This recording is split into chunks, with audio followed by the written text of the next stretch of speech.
Existem 4 espécies de tamanduás no mundo. 4 variações de um mesmo projeto evolutivo, espalhadas pelas florestas e savanas da América Central e do Sul. O tamanduá mirim, pequeno e ágil, vive nas copas das árvores. O tamanduá de colete, discreto e noturno, patrulha os galhos médios. O minúsculo tamanduaí do tamanho de um esquilo mal é notado entre as folhagens. E então existe ele, o colosso, o titã entre pigmeus, o tamanduá-bandeira, também chamado de tamanduá gigante, pesando até 45 quilos, medindo mais de 2 metros da ponta do focinho à ponta da cauda. Mas não é apenas o tamanho que o diferencia, é a missão. Enquanto seus primos menores se especializam em formigas arbóricas e pequenas colônias dispersas, o tamanduá gigante desceu ao chão. E ali, nas planícies do Pantanal, no cerrado queimado pelo sol, nas bordas da Amazônia, ele assumiu uma tarefa que nenhum outro animal ousa enfrentar com tamanha dedicação: a destruição sistemática dos impérios subterrâneos mais bem defendidos da natureza. Observe-o caminhando lentamente pela savana. Aquela cauda imensa erguida como um estandarte, aquele focinho impossível, alongado como se tivesse sido esticado por mãos invisíveis. Aquelas garras colossais, tão longas que ele precisa andar sobre as juntas, em uma marcha desajeitada que parece pertencer a uma criatura de outro mundo. Ele parece frágil, parece lento, parece vulnerável. E essa é exatamente a ilusão que mantém suas presas desprevenidas, porque cada detalhe bizarro de sua anatomia não é um acidente, não é uma excentricidade da evolução. É uma arma, um componente de um arsenal militar testado e refinado ao longo de 25 milhões de anos de guerra contínua. Guerra contra quem? Contra sociedades, contra fortalezas vivas, contra os cupinzeiros que se erguem como arranha-céus de barro endurecido, contra os formigueiros subterrâneos que abrigam milhões de soldados em túneis labirínticos. Ele é um especialista em guerra de cerco. E o que você está prestes a descobrir vai despedaçar qualquer imagem que você tenha deste animal, como um comedor inofensivo de insetos. Porque o tamanduá gigante não é um oportunista. Ele é um destruidor, um invasor de civilizações, um predador que evoluiu especificamente para aniquilar os impérios mais organizados do planeta Terra. Aquele focinho absurdo esconde um olfato 40 vezes superior ao humano, um radar biológico capaz de mapear cidades inteiras de cupins escondidas sob o solo. Aquelas garras grotescas rasgam concreto natural com a força de uma britadeira orgânica.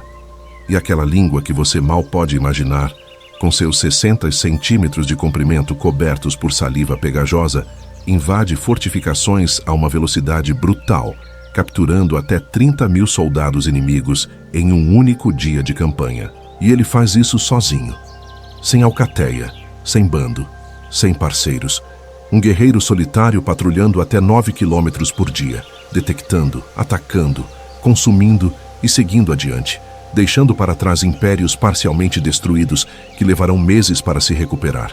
Este vídeo é o dossiê completo sobre a máquina de guerra perfeita. Você vai descobrir por que cada parte do corpo do tamanduá-bandeira é uma peça de engenharia militar.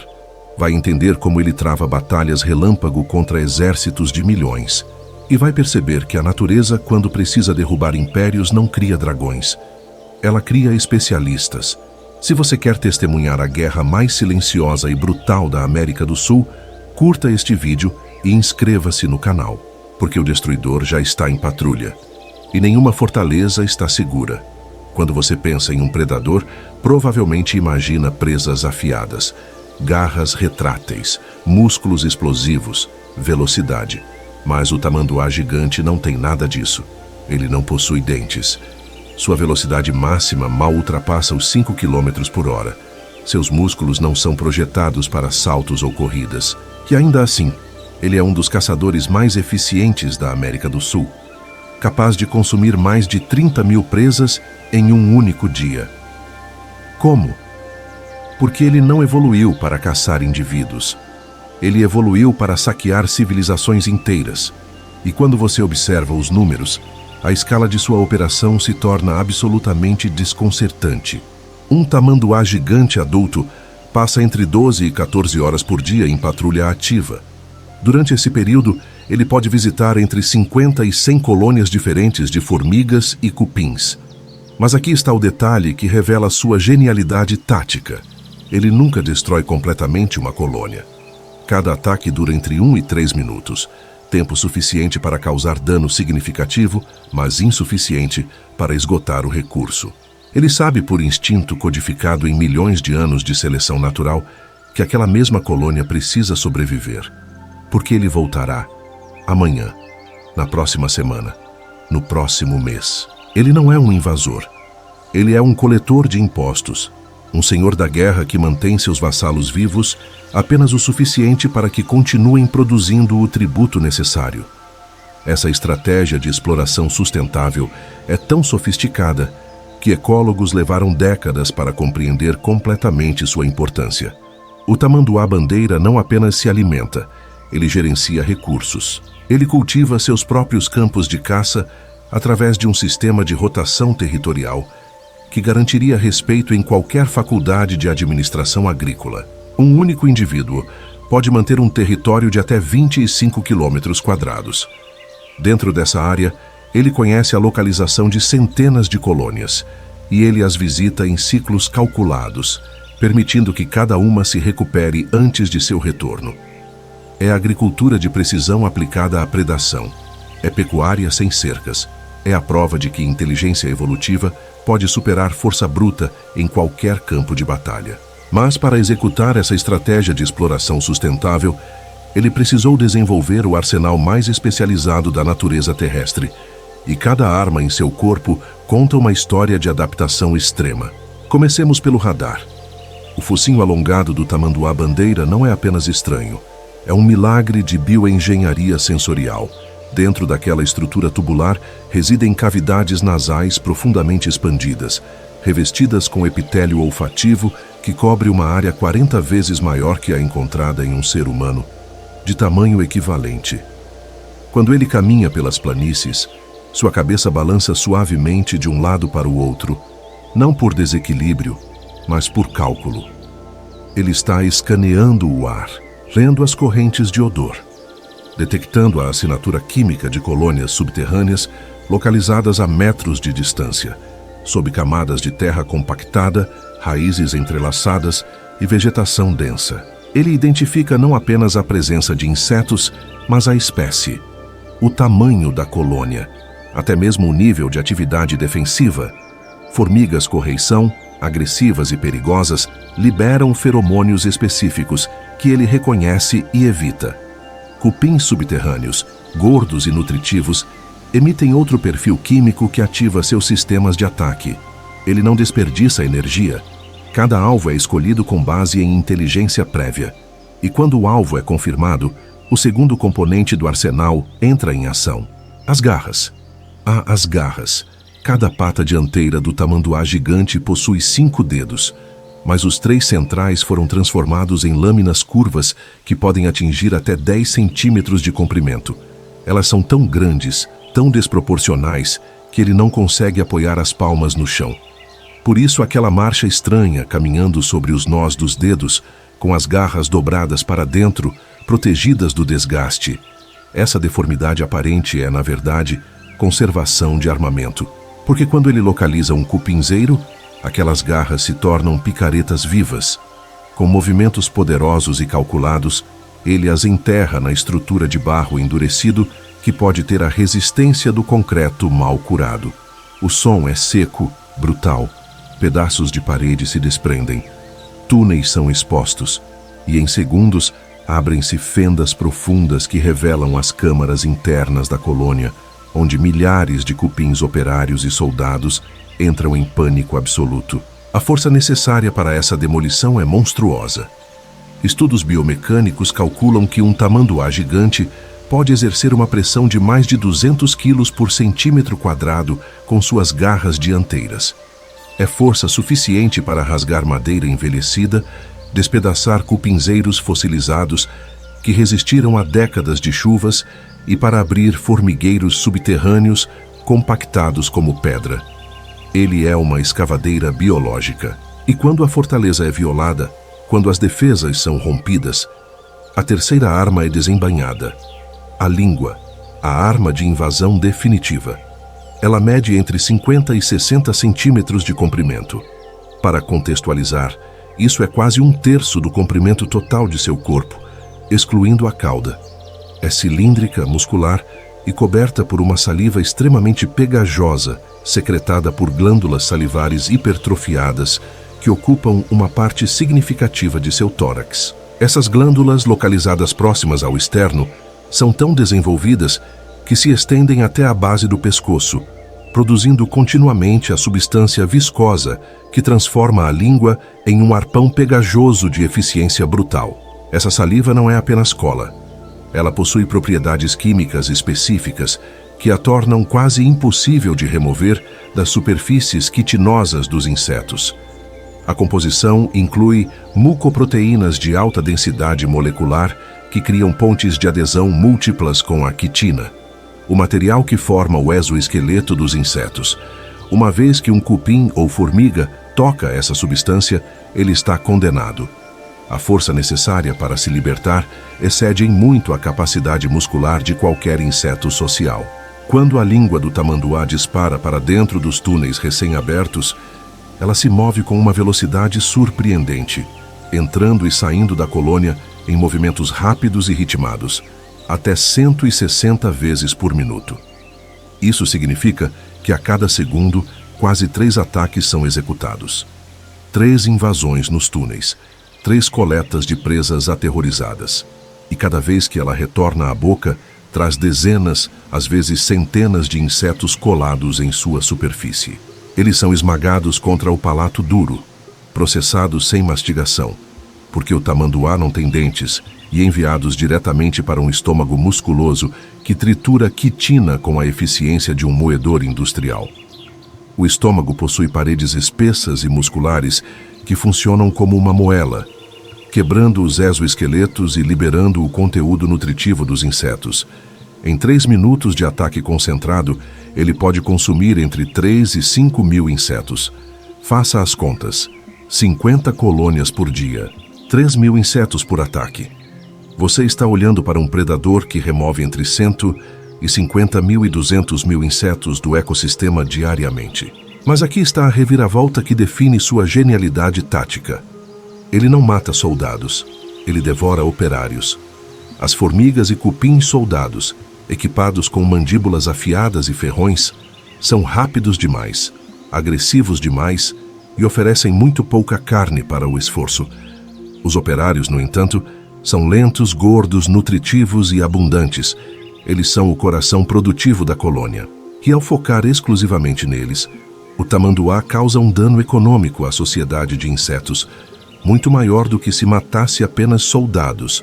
É guerra psicológica, é sabotagem industrial, é terrorismo ecológico executado com a precisão de um estrategista militar. Ele não apenas se alimenta, ele desestabiliza. Cada ataque força a colônia a realocar recursos para a reconstrução. Força a rainha a intensificar a postura de ovos. Força os soldados a abandonarem outras tarefas defensivas. O impacto de um único ataque ressoa através da estrutura social da colônia por dias, às vezes semanas. E durante tudo isso, enquanto ele está com a cabeça enfiada no cupinzeiro, vulnerável, exposto, os soldados contra-atacam. Formigas correição mordem. Cupins soldados liberam secreções químicas corrosivas. Ferrões penetram. Mandíbulas agarram. E aqui entra o quarto componente de seu arsenal, a armadura. A pelagem do tamanduá gigante é densa, grossa e possui uma textura única. Cada pelo pode medir até 40 centímetros de comprimento na cauda, criando aquele estandarte característico. Mas não é apenas estética. Cada pelo funciona como uma barreira mecânica que dificulta a penetração de mandíbulas e ferrões. A densidade da pelagem é tão alta que muitos insetos simplesmente não conseguem atravessá-la para alcançar a pele. Eles ficam presos entre os pelos, desorientados, incapazes de localizar a carne que buscam morder. Abaixo da pelagem, a pele é surpreendentemente espessa e resistente, especialmente ao redor do focinho e das patas, as áreas mais expostas durante o ataque. Estudos histológicos mostram que a derme do tamanduá possui uma densidade de colágeno significativamente superior à de mamíferos de tamanho similar, criando uma camada de proteção que absorve impactos e perfurações. É couro natural, blindagem evolutiva. E quando combinada com a pelagem densa, cria um sistema defensivo de camadas múltiplas que frustra até os ataques mais coordenados. Ele sente as mordidas, sente os ferrões, mas raramente causa um dano real. E quando o ataque se torna intenso demais, quando a densidade de soldados ultrapassa o aceitável, ele simplesmente recua, sacode a cabeça, lambe as patas, removendo os insetos agarrados, e segue para o próximo alvo, sem pressa, sem desespero, com a paciência de quem sabe que o mundo está cheio de impérios esperando para serem saqueados. Essa combinação de detecção precisa, demolição poderosa, invasão rápida e proteção eficaz tornou o tamanduá gigante no controlador primário das populações de formigas e cupins em vastas áreas da América do Sul. Sem ele, os cupinzeiros se multiplicariam sem controle. As colônias de formigas cresceriam até dominar territórios inteiros. O equilíbrio delicado entre insetos sociais e vegetação, entre decomposição e crescimento, entre sociedades subterrâneas e a vida na superfície, entraria em colapso. Porque este guerreiro solitário não é apenas um predador. Ele é um regulador, um guardião do equilíbrio, um agente de controle populacional que atua há 25 milhões de anos, mantendo os impérios subterrâneos sob vigilância constante. E a escala temporal de sua existência é tão vasta que desafia a compreensão humana. 25 milhões de anos. Isso significa que os ancestrais do tamanduá gigante já patrulhavam as savanas sul-americanas quando os primeiros grandes primatas ainda engatinhavam pelas florestas africanas, quando a Antártida ainda tinha vegetação, quando o Oceano Atlântico era mais estreito. Ele sobreviveu. Atravessou eras glaciais quando as planícies congelaram e as presas migraram. Resistiu a períodos de seca extrema quando rios inteiros secaram e a vegetação morreu. Adaptou-se a mudanças climáticas que extinguiram a megafauna inteira ao seu redor. Preguiças gigantes, gliptodontes, tigres dentes de sabre, todos desapareceram. Mas o tamanduá permaneceu, refinando suas armas, aperfeiçoando suas táticas, tornando-se mais eficiente a cada geração que enfrentava a seleção brutal da sobrevivência. E hoje, no Pantanal alagado, no Cerrado queimado, nas bordas da floresta amazônica, ele continua sua patrulha eterna. Um fantasma do Mioceno, um sobrevivente de eras perdidas, um guerreiro que testemunhou a ascensão e queda de continentes, climas e espécies, e que ainda caminha lento e deliberado, cumprindo a missão que sua linhagem executa desde antes da humanidade existir. Mas algo está mudando. Pela primeira vez em 25 milhões de anos, o tamanduá gigante enfrenta um inimigo que ele não consegue detectar com seu olfato. Não consegue demolir com suas garras, não consegue escapar com sua armadura. E esse inimigo não está nos túneis subterrâneos. Está por toda parte. E está vencendo. Mas antes de falarmos sobre o inimigo que ele não consegue derrotar, você precisa entender algo fundamental. O tamanduá gigante não é apenas um conjunto de armas biológicas. Ele é um estrategista. E a diferença entre um arsenal e um guerreiro eficiente é a inteligência para usar esse arsenal no momento certo, no lugar certo, da forma certa. Observe-o em patrulha. Aquele andar lento, quase preguiçoso, esconde um cérebro processando milhares de informações simultaneamente. Ele está mapeando seu território, registrando a localização de cada colônia, memorizando quais foram atacadas recentemente e quais já tiveram tempo suficiente para se recuperar. Ele não ataca aleatoriamente. Cada movimento é calculado. Cada alvo é escolhido com base em uma avaliação complexa de custo-benefício que levaria um computador para simular. Estudos de rastreamento via satélite revelaram algo extraordinário. Um tamanduá gigante pode percorrer até 9 quilômetros em um único dia de patrulha. Mas ele não caminha em linha reta. Ele desenha padrões no território, espirais, círculos sobrepostos, rotas que maximizam a cobertura enquanto minimizam a repetição desnecessária. É geometria aplicada à sobrevivência. É logística militar executada por instinto. E quando ele detecta uma colônia, a decisão de atacar ou não passa por uma análise instantânea. O olfato informa a espécie. A memória espacial informa quando foi o último ataque naquela área. A temperatura do solo e a umidade do ar indicam o nível de atividade dos insetos. Se está muito quente, os cupins estarão nas câmaras mais profundas, protegidos, difíceis de alcançar. Se está chovendo, as formigas estarão intocadas e o ataque renderá pouco. Ele espera. Ele escolhe o momento ótimo, porque desperdício de energia para um animal que consome 30.000 pequenas presas por dia apenas para manter seu metabolismo é uma sentença de morte. Essa capacidade de gestão territorial e temporal é tão sofisticada que cientistas começaram a estudar os padrões de movimento do tamanduá-bandeira para desenvolver algoritmos de otimização. Engenheiros que projetam rotas para drones de inspeção agrícola. Especialistas em logística que precisam maximizar a cobertura de grandes áreas com recursos limitados. Todos olhando para um animal que resolveu esse problema há milhões de anos. Mas a genialidade tática vai além do planejamento de rota. Ela está na execução do ataque. Quando o tamanduá gigante rasga um cupinzeiro, ele não escava cegamente. Ele ouve. A estrutura interna de um cupinzeiro é labiríntica, com câmaras de diferentes tamanhos e funções. Câmaras de criação, onde estão as larvas. Câmaras de armazenamento, cheias de material vegetal fermentado. Câmaras da rainha, profundamente protegidas. E câmaras de operários, onde a densidade de presas é máxima. Ele usa a vibração. Usa o som oco que ressoa quando suas garras atingem uma parede fina separando túneis cheios de insetos. E quando encontra esse ponto fraco, concentra seus golpes ali. Não é força bruta distribuída aleatoriamente. É demolição estratégica. Romper a defesa no ponto de menor resistência para acessar o maior retorno nutricional.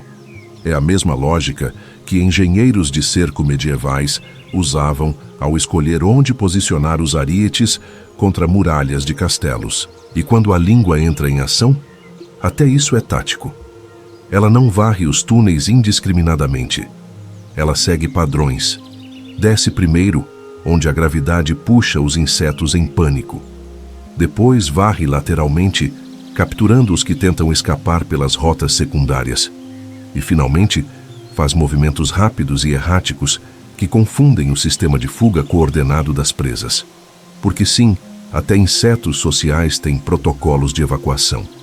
E sim, o tamanduá gigante evoluiu para quebrá-los. Essa inteligência tática, essa sabedoria de sobrevivência codificada em comportamentos instintivos, refinados ao longo de eras, começou a chamar a atenção de um campo que a maioria das pessoas nunca associaria com um comedor de formigas: a biomimética, a ciência de aprender com a natureza para resolver problemas humanos. E aqui começa a ponte entre o Pantanal e a sala de engenharia, entre o guerreiro de 25 milhões de anos e a tecnologia do século XXI. Primeiro exemplo: a língua do tamanduá. Engenheiros de robótica enfrentam um problema persistente há décadas. Como criar manipuladores flexíveis, capazes de alcançar espaços confinados, agarrar objetos pequenos e irregulares e retraí-los sem danos. Braços robóticos rígidos falham. Tentáculos sintéticos não têm precisão. Mas então, alguém olhou para a língua do tamanduá-bandeira e viu não uma simples ferramenta de alimentação, mas uma sonda flexível de alta performance. Hoje, existem protótipos de dispositivos médicos inspirados diretamente nessa estrutura. Cateteres de navegação para cirurgias minimamente invasivas que precisam alcançar artérias bloqueadas em trajetos tortuosos. Sondas de inspeção para turbinas de aeronaves que precisam mapear danos internos sem desmontagem completa. Ferramentas de resgate para localizar e extrair vítimas de escombros através de fendas estreitas. Todas aplicando o mesmo princípio: Flexibilidade muscular combinada com adesão controlada para captura e retração eficiente. A saliva pegajosa também está sendo estudada. Laboratórios de química de materiais analisam a composição molecular das mucoproteínas para desenvolver adesivos médicos biocompatíveis. Adesivos que possam colar tecidos internos durante cirurgias sem necessidade de suturas, que possam resistir a ambientes úmidos, como o interior do corpo humano, onde colas convencionais falham, que possam ser removidos sem causar trauma ao tecido quando a cicatrização estiver completa. A natureza já resolveu esse problema. Ela colou insetos em uma língua molhada por milhões de anos. Agora, nós estamos aprendendo a receita. Segundo exemplo, as garras. Engenheiros que projetam ferramentas de escavação para ambientes difíceis, solos rochosos, estruturas compactadas, olham para as garras do tamanduá gigante e veem design perfeito. A curvatura precisa que maximiza a penetração enquanto minimiza o esforço. A proporção entre comprimento e espessura que equilibra resistência e leveza. A forma como o ângulo de ataque distribui a força de impacto. Empresas que desenvolvem equipamentos de perfuração para mineração em pequena escala, para arqueologia, para instalação de sensores sísmicos, começaram a modelar pontas de brocas baseadas na geometria das garras do tamanduá. Testes mostraram redução de até 20% no consumo de energia para atravessar substratos duros. 20%. Em operações industriais, isso se traduz em milhões economizados. Tudo porque alguém olhou para um animal que escava cupinzeiros e perguntou: por que isso funciona tão bem? E não é apenas engenharia física, é organização, é estratégia. Terceiro exemplo: sistemas de gerenciamento de recursos. Lembra da forma como o tamanduá nunca esgota completamente uma colônia?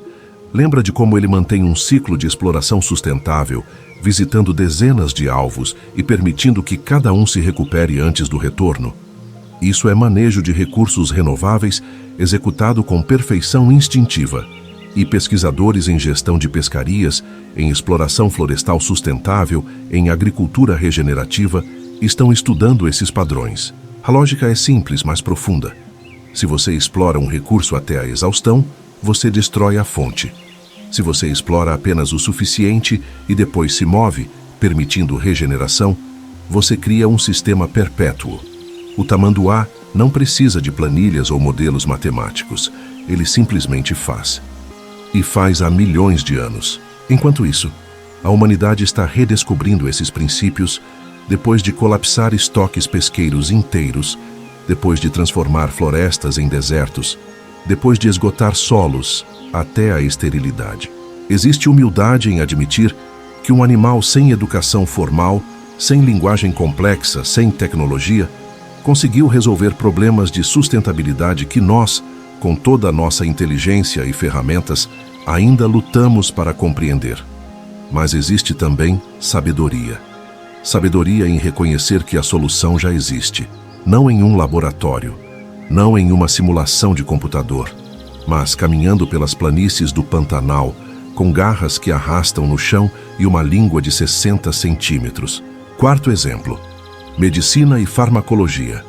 A pele do tamanduá gigante raramente apresenta infecções, apesar de estar constantemente exposta a mordidas, perfurações e secreções de insetos que incluem compostos químicos defensivos altamente irritantes. Pesquisadores que estudam sua derme descobriram peptídeos antimicrobianos únicos, compostos que combatem bactérias e fungos com eficiência superior a muitos antibióticos comerciais. E aqui está o detalhe crucial. Esses peptídeos evoluíram em um contexto de pressão seletiva constante.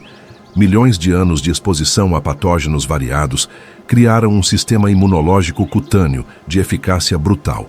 Laboratórios farmacêuticos estão isolando esses peptídeos, sintetizando versões modificadas, testando contra superbactérias resistentes a medicamentos convencionais e encontrando resultados promissores. Há um tipo de ironia poética nisso. O animal que parece vulnerável, que caminha devagar, que não tem dentes nem garras retráteis, pode estar carregando a solução para uma das maiores ameaças à saúde humana moderna: a resistência bacteriana.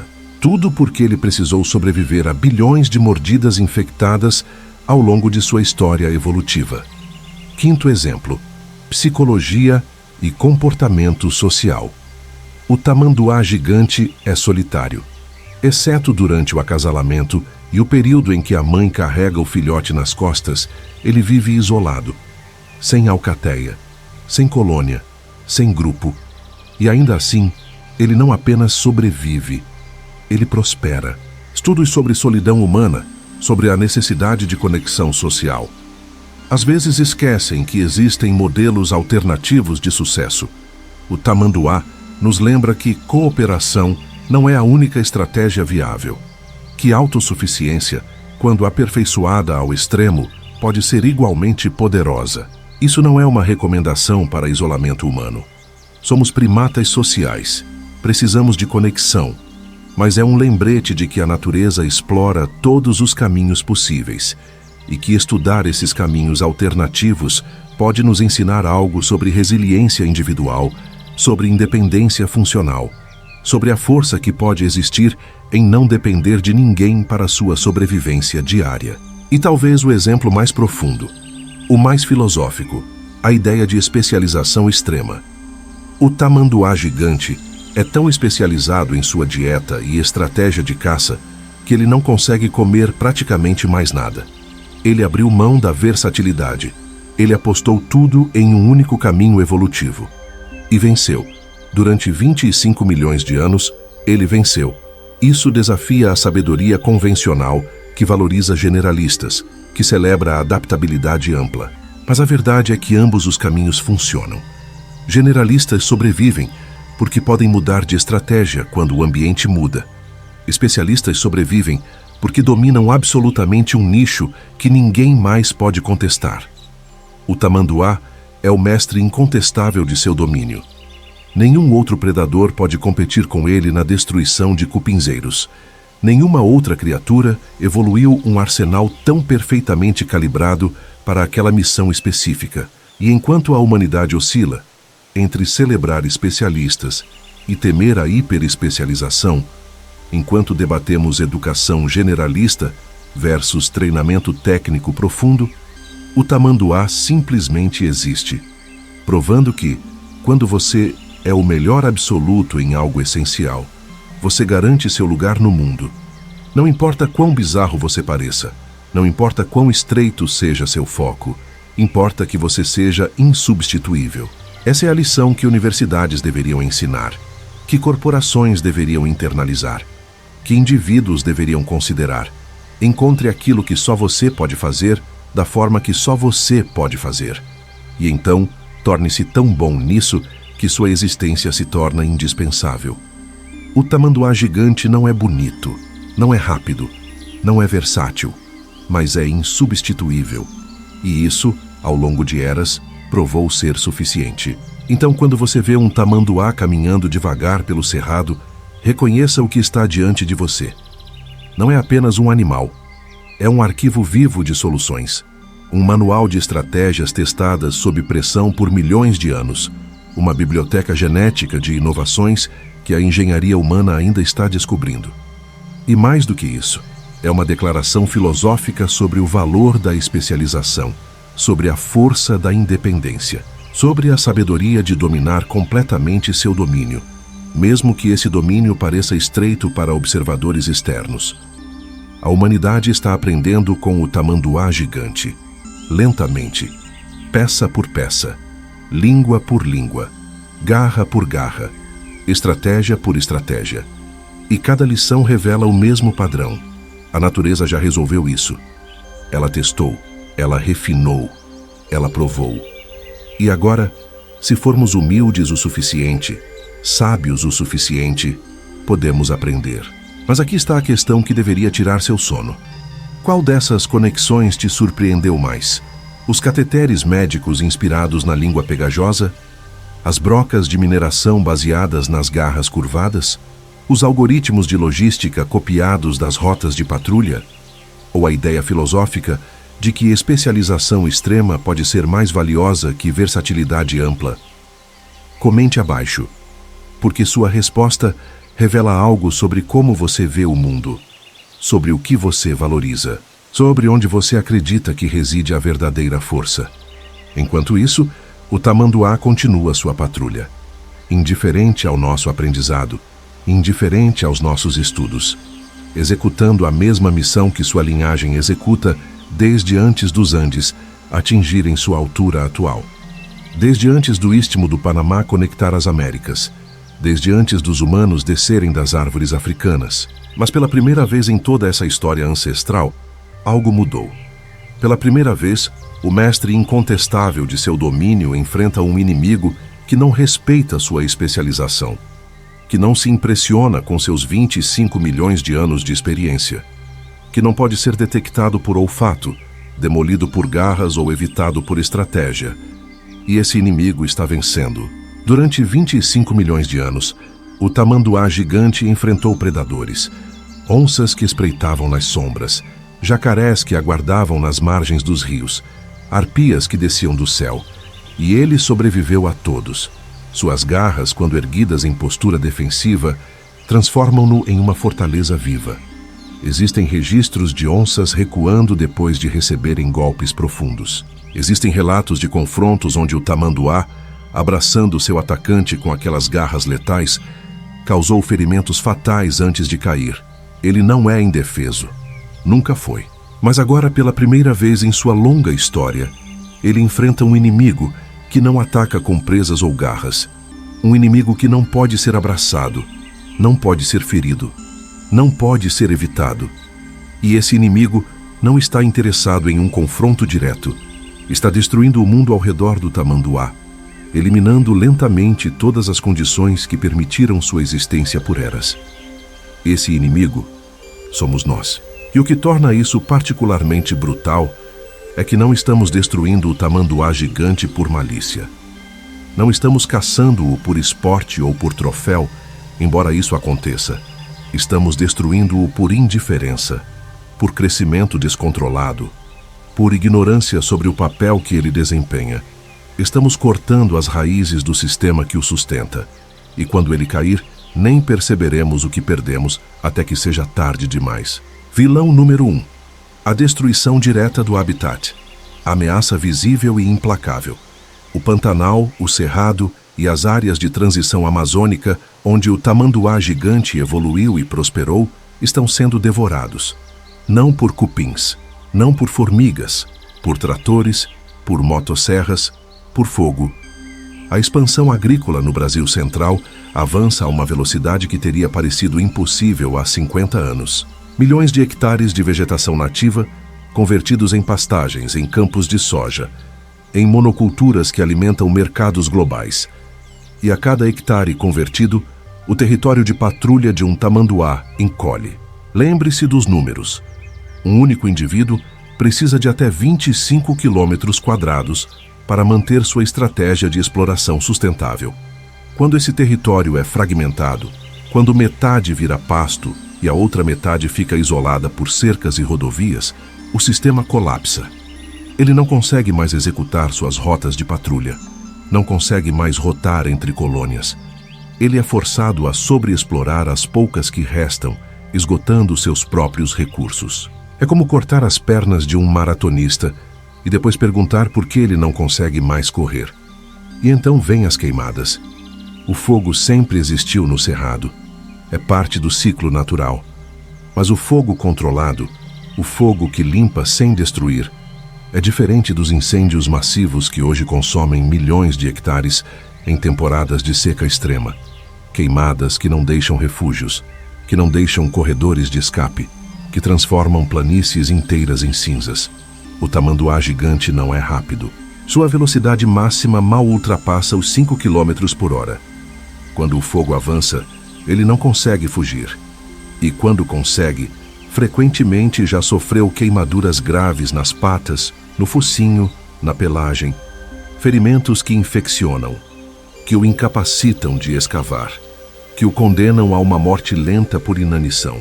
Estudos de monitoramento populacional em áreas afetadas por grandes queimadas mostram declínios de 30% a 40% nas populações de tamanduás gigantes.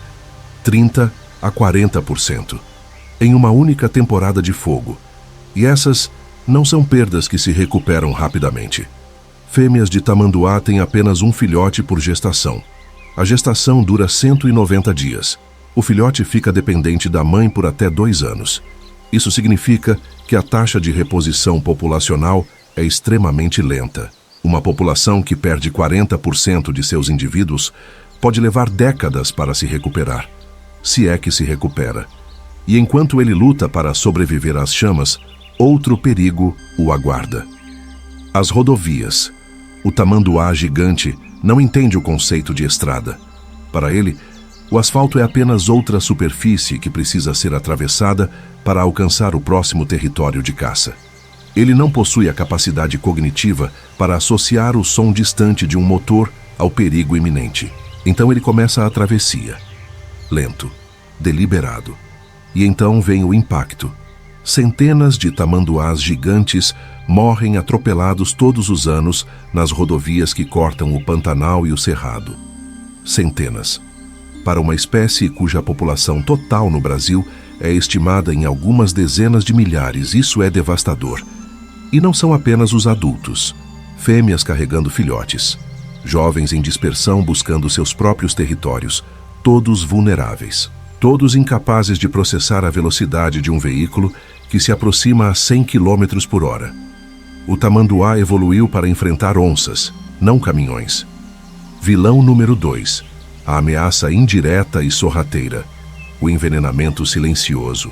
Mas nem todas as ameaças são tão óbvias quanto fogo e rodovias. Algumas são invisíveis.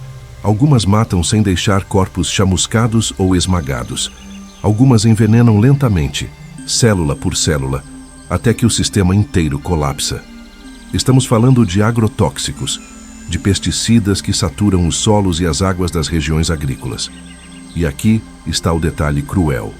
Esses químicos foram projetados especificamente para matar insetos, formigas, cupins, exatamente as presas do tamanduá gigante. Quando um campo de soja é pulverizado com inseticidas, os compostos não permanecem apenas nas folhas das plantas. Eles escorrem para o solo, infiltram-se nas águas subterrâneas, espalham-se pelos ecossistemas adjacentes, e os cupinzeiros próximos, os formigueiros nas bordas dos campos, absorvem essas toxinas. Os insetos não morrem imediatamente. Muitos continuam vivos, mas contaminados. E quando o tamanduá ataca uma dessas colônias, quando sua língua captura milhares de insetos envenenados, ele não está apenas se alimentando, está se envenenando. A toxicidade é cumulativa. Uma refeição contaminada não o mata, nem 10. Mas ao longo de meses consumindo 30 mil insetos por dia, muitos deles carregando resíduos químicos, os compostos tóxicos se acumulam em seus tecidos, no fígado, nos rins, no sistema nervoso. E, eventualmente, os efeitos aparecem. Perda de coordenação, incapacidade de escavar eficientemente, letargia, falência de órgãos, morte que parece natural, mas que foi causada por um envenenamento lento e invisível, que não há forma de o tamanduá detectar isso. Seu olfato extraordinário, capaz de identificar espécies de insetos a metros de distância, não evoluiu para detectar moléculas sintéticas criadas em laboratórios humanos nas últimas décadas. Ele não pode cheirar o veneno, não pode evitá-lo, não pode se adaptar a ele em escala evolutiva, porque a pressão é nova demais, rápida demais. A evolução trabalha em escalas de milhares de gerações. Nós introduzimos esses químicos em algumas décadas. Ele não tem tempo para responder. E então existe a fragmentação. Não a destruição completa do habitat, mas seu despedaçamento em ilhas isoladas. Imagine o território de patrulha de um tamanduá cortado por fazendas, cercas, estradas, canais de drenagem. O que antes era um mosaico contínuo de áreas de caça agora é uma coleção de fragmentos desconectados. Ele pode ver o território do outro lado da cerca, pode cheirá-lo, mas não pode alcançá-lo sem atravessar áreas abertas, sem vegetação, sem cobertura. onde está exposto a predadores, ao sol escaldante, ao estresse térmico. Essa fragmentação causa outro problema insidioso: isolamento genético. Quando populações de tamanduás ficam presas em fragmentos de habitat sem conexão com outras populações, elas começam a se reproduzir dentro de um grupo genético limitado. Consanguinidade aumenta, diversidade genética diminui, e com ela, a resiliência a doenças, a capacidade de adaptação a mudanças ambientais, a saúde geral da população. É uma sentença de morte em câmera lenta. As populações não desaparecem de uma vez. Elas definham, geração por geração, até que a última fêmea não consiga mais reproduzir, até que o último macho morra sem descendentes. Vilão número 3.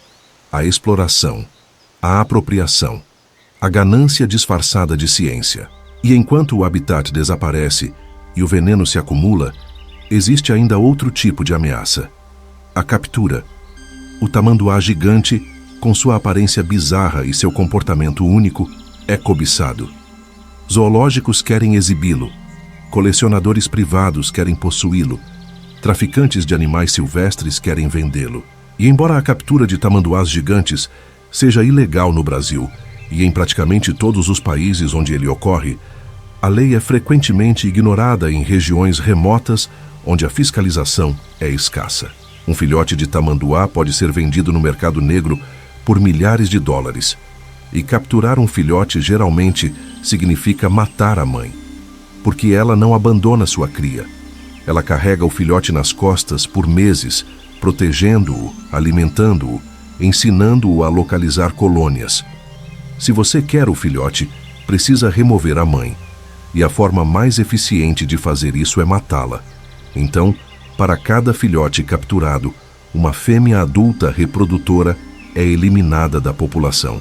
É uma matemática brutal, uma conta que nunca fecha a favor da conservação.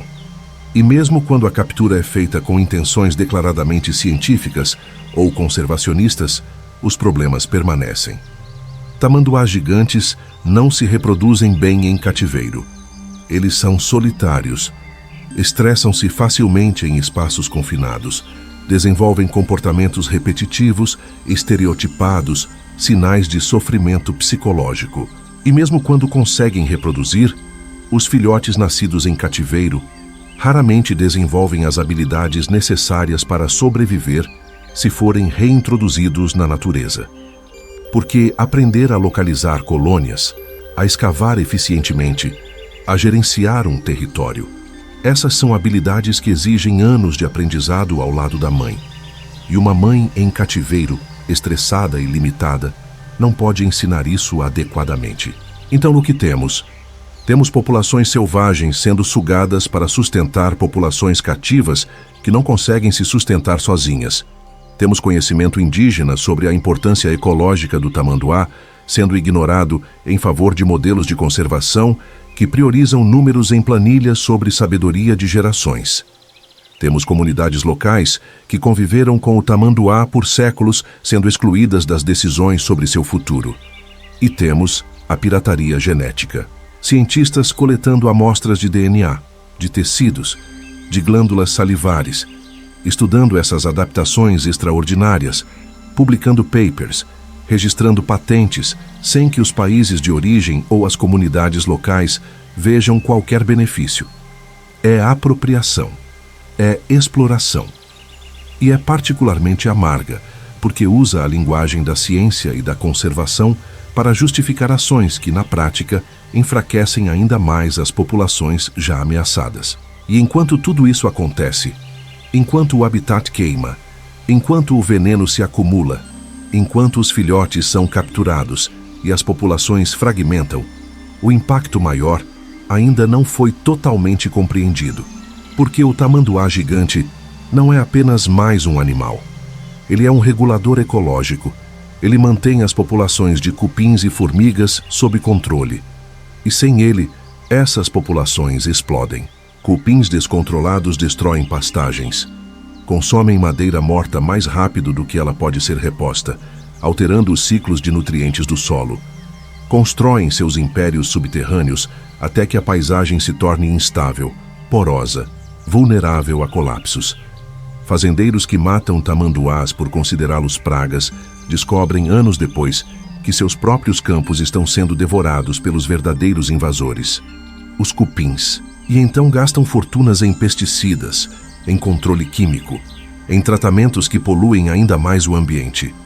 Tudo porque eliminaram o único predador que mantinha o equilíbrio de graça, de forma sustentável, há 25 milhões de anos. É a metáfora da biblioteca queimada. Cada tamanduá gigante que morre é um arquivo de conhecimento perdido. Um manual de sobrevivência testado por eras que desaparece. Uma solução para problemas que ainda nem percebemos que temos. E quando percebermos, quando a explosão de insetos forçar fazendeiros a abandonar terras, quando os ecossistemas entrarem em colapso cascata, quando descobrirmos que precisávamos daquele guerreiro solitário mais do que jamais imaginamos, será tarde demais. Porque o tamanduá gigante não está apenas ameaçado. Ele está sendo ativamente destruído. E a velocidade dessa destruição supera em muito sua capacidade de se recuperar. Populações que levaram milhões de anos para se estabelecer estão desaparecendo em décadas. Territórios ancestrais estão se tornando pasto. E um dos especialistas mais extraordinários que a evolução já produziu está sendo empurrado para a extinção não por uma catástrofe natural, não por uma mudança climática além do controle, mas por escolhas humanas, por decisões sobre onde plantar soja, sobre onde traçar uma rodovia, sobre quanto lucro vale a pena extrair de um ecossistema antes que ele colapsar. E o que torna isso ainda mais trágico é que sabemos o que está acontecendo. Sabemos o papel que o tamanduá desempenha. Sabemos que perdê-lo terá consequências. E ainda assim, continuamos. Porque a conservação nunca parece urgente até que seja tarde demais.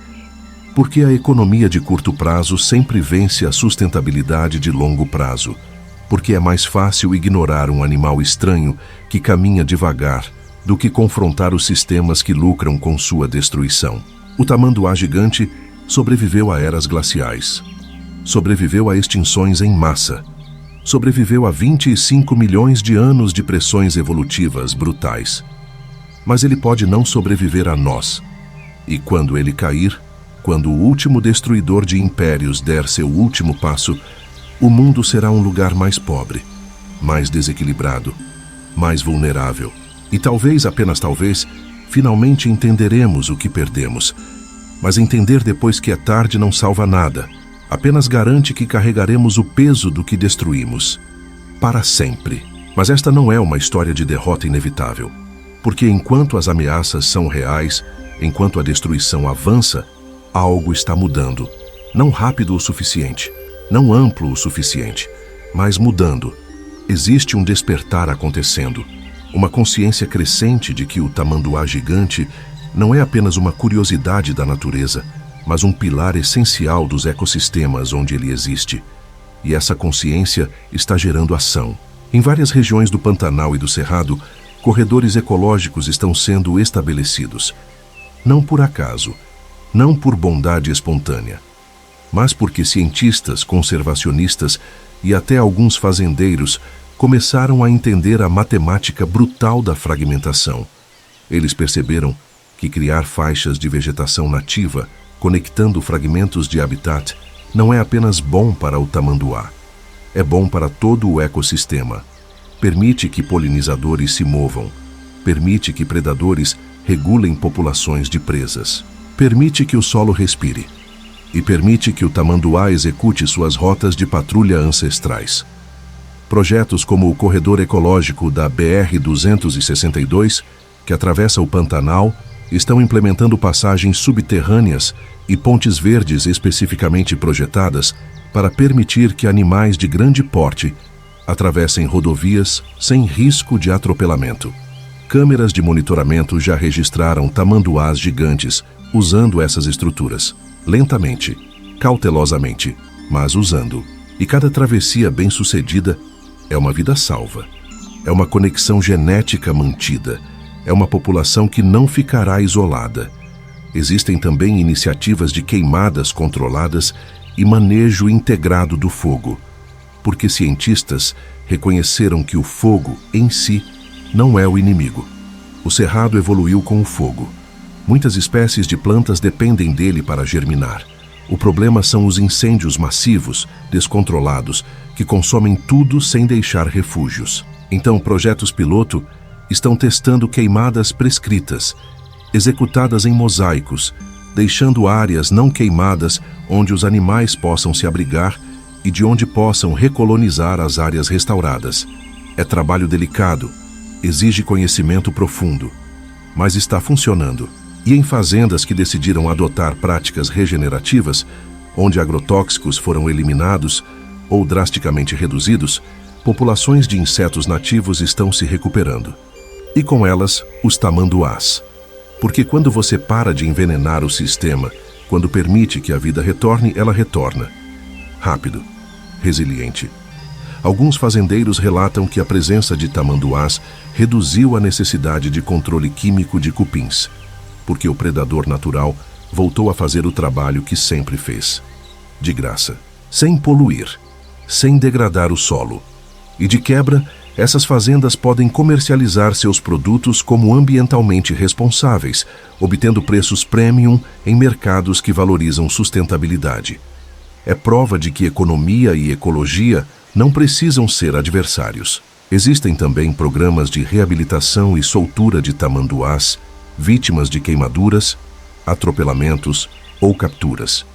Centros especializados, como o Instituto Tamanduá, trabalham resgatando indivíduos feridos, tratando-os e, quando possível, devolvendo-os à natureza. Não é simples.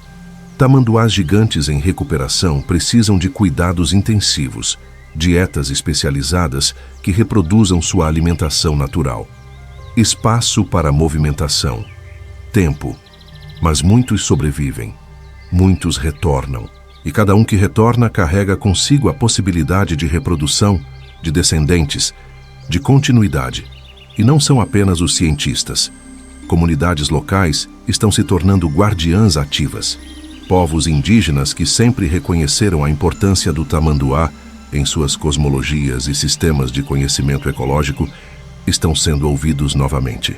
Seus saberes sobre os movimentos do tamanduá, sobre as áreas críticas de reprodução, sobre os sinais de saúde populacional, estão sendo integrados aos planos de conservação. E isso não é caridade. É reconhecimento de que essas comunidades possuem séculos de observação empírica que nenhum estudo de 3 anos pode replicar. Ecoturismo focado na observação de tamanduás gigantes está gerando renda para comunidades rurais.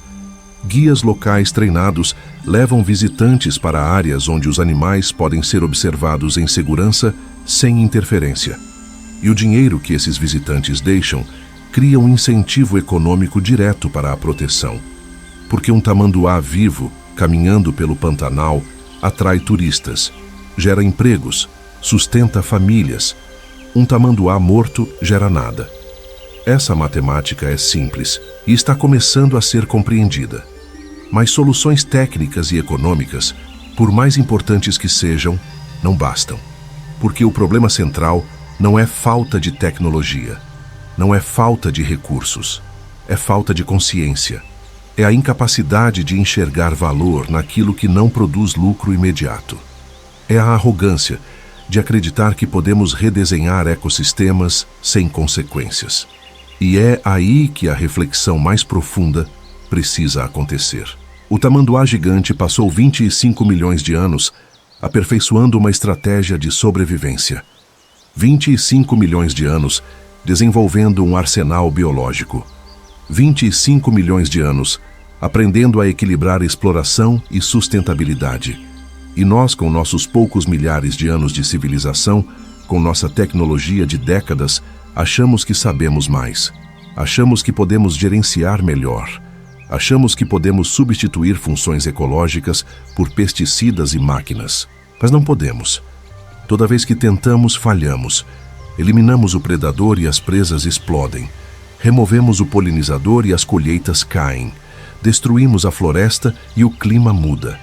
A natureza não funciona como uma máquina onde você pode trocar peças sem afetar o todo.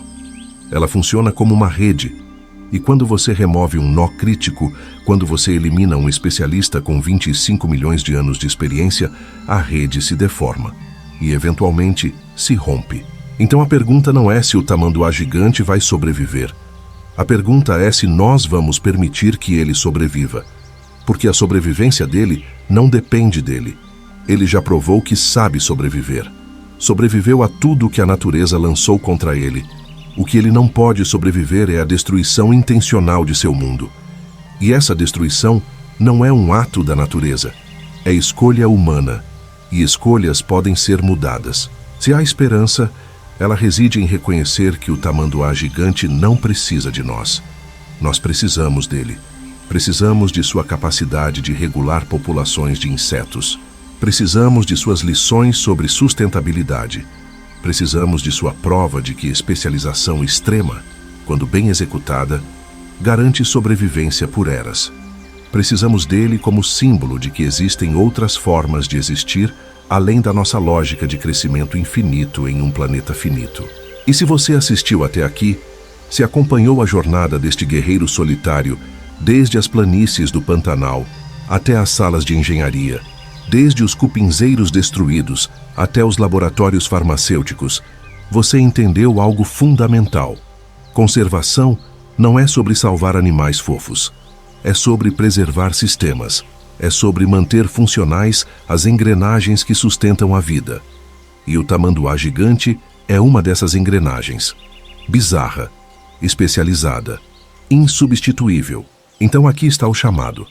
Não estamos pedindo que você doe dinheiro, embora isso ajude. Não estamos pedindo que você se torne um ativista, embora isso seja valioso. Estamos pedindo algo mais simples e mais profundo. Compartilhe este conhecimento, não o vídeo. O conhecimento. Conte para alguém sobre o guerreiro que destrói impérios, sobre a língua de 60 centímetros que inspira catéteres médicos, sobre as garras que ensinam engenheiros a perfurar rocha, sobre a sabedoria de 25 milhões de anos que ainda temos tempo de aprender. Porque cada pessoa que entende o valor do tamanduá gigante é uma voz a mais contra sua destruição. Cada mente que reconhece sua importância é um voto contra a indiferença. E quando vozes suficientes se erguem, quando consciências suficientes despertam, até sistemas econômicos brutais precisam ouvir. Não por bondade, por pressão, por necessidade, por reconhecimento de que destruir o que não podemos substituir é suicídio lento. Este canal não existe para gerar números, existe para gerar consciência. E se você chegou até aqui, você já faz parte dessa missão. A natureza não precisa de heróis, ela precisa de testemunhas. Precisa de pessoas que vejam, que entendam, que se recusem a esquecer. Você acabou de testemunhar a história de um dos especialistas mais extraordinários que a evolução já produziu. Um mestre em guerra de cerco, um regulador de impérios, um sobrevivente de eras. E agora você carrega essa história. E com ela, a responsabilidade de não deixá-la morrer em silêncio. Os impérios subterrâneos estão crescendo. As planícies estão queimando. O último destruidor está caindo. A natureza já fez sua parte. Ela criou a solução. Ela testou por milhões de anos. Ela provou que funciona. Agora, a pergunta é: você está pronto para defender o que não pode ser recriado? Você está pronto para reconhecer que algumas coisas, uma vez perdidas, nunca voltam? Você está pronto para ver o mundo pelos olhos de um guerreiro? Porque o tamanduá gigante não está esperando por sua piedade. Ele está esperando simplesmente que você pare de destruir seu mundo. E isso talvez seja a coisa mais fácil e mais difícil que já pedimos a alguém. A escolha é sua, mas escolha rápido. O tempo dele está se esgotando. E com ele, o nosso.